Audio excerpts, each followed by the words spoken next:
Are you concerned about the person who wants to be in charge of the probate estate? Are you unsure what your next steps should be? Let's discuss what to do.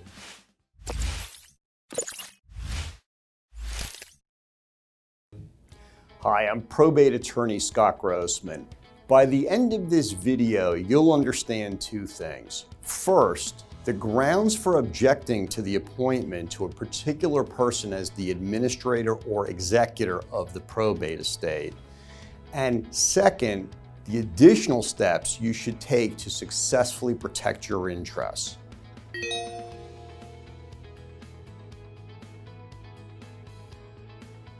For the purposes of this video, I'm going to treat an administrator and an executor the same way. Just keep in mind, where a probate estate is opened without a will, it's the administrator who's in charge of the estate. When a will is admitted to probate, it's the executor who's in charge of the estate. The grounds for objecting to the appointment of a particular person as the administrator or executor are the following. First, fraud, waste, embezzlement, or mismanagement of the estate. Second, the person nominated is incapable of properly executing the duties or is otherwise not qualified. The third reason is wrongful neglect of the estate. And fourth, removal is otherwise necessary to protect the estate. The four grounds I just gave you are for removal of an executor or administrator. And the reason I gave those to you is those are the same four reasons the probate code provides to object to the appointment of an executor or administrator. Now, clearly, some of those, you're only going to have that evidence if somebody has already assumed the position of executor or administrator. But for others, you'll have evidence before the person is appointed. In other words, you're objecting to their appointment, so you should, if you're going to be objecting, have some evidence that shows in what way they're unfit to assume the role. If you have a good reason to object to the appointment of a particular person as the executor or administrator, then let's move on to the other steps you should take to protect your interests.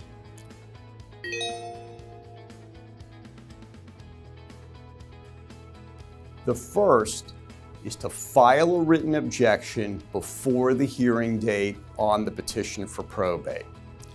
This is not absolutely required under the probate code, but if it's at all possible to get this done before the hearing date, then do so.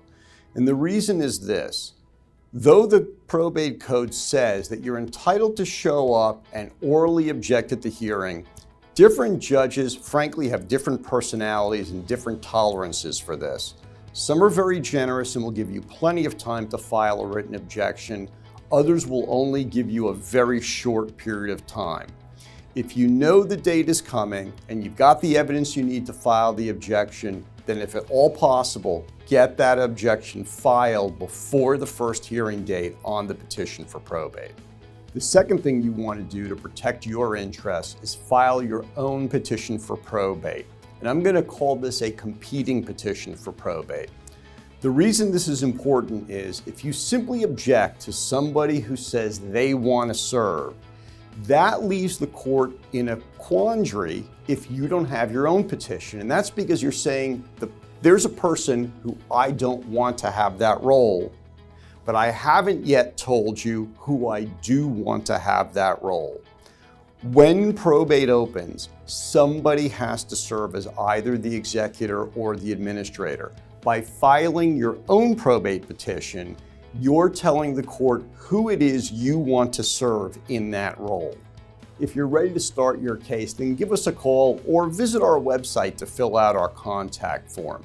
If you aren't yet ready, then go to our playlist on probate or probate litigation to get even more useful information about your situation.